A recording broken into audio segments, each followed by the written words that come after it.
বন্ধুরা নমস্কার। আমি ভোলা মাছ কাঁচা মেখে ওই পাতুরি যেমন রান্না করে আমি ওরকমই করব। ঝোল থাকবে না, একদম শুকিয়ে যাবে পাতুরির মতনই। দেখো প্রথম থেকে শেষ পর্যন্ত আমি কিভাবে করছি, তোমরা দেখো রান্নাটা। ঠিক আছে, রাখছি। এই যে বন্ধুরা, কড়াইটা আমি এই যে ধুয়ে নিয়ে এসে রেখেছি।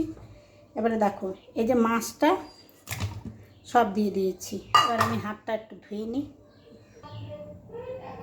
এই যে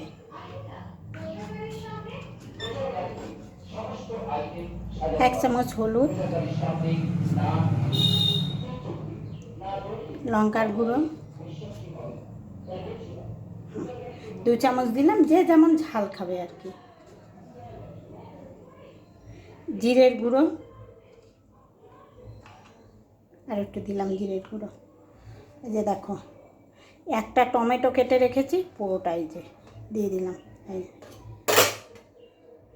পেঁয়াজ একটা কেটে রেখেছি, অর্ধেকটা দিলাম, অর্ধেকটা আমি অন্য তরকারিতে দিয়েছি।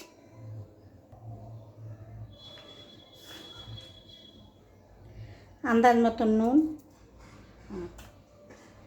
সর্ষের তেল একটু বেশি করে দিতে হবে। নুনটা বোধহয় আর একটু লাগবে, হাতে করেই দিলাম। এবার সুন্দর করে মেখে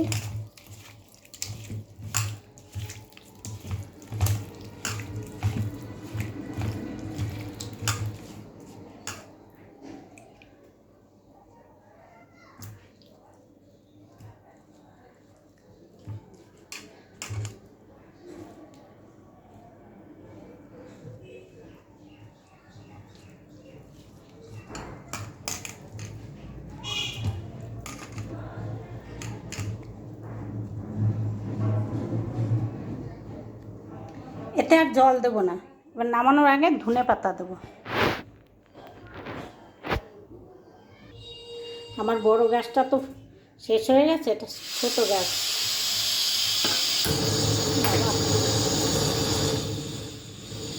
এই যে যেটা মেখে রেখেছিলাম, এই যে এটা এবারে এই যে বসিয়ে দিলাম, কড়াইটা বসিয়ে দিয়েছি।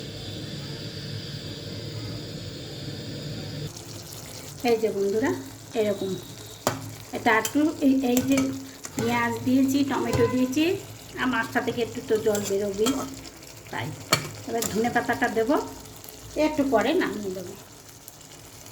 ধনে পাতা দিয়ে দিচ্ছি।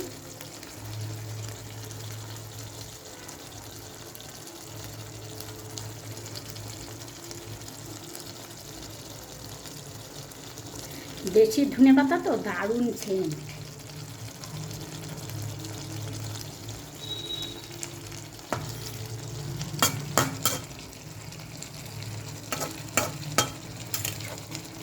গ্যাসটা একটু আস্তে করে দিয়েছি, না তলা ধরে যাচ্ছে।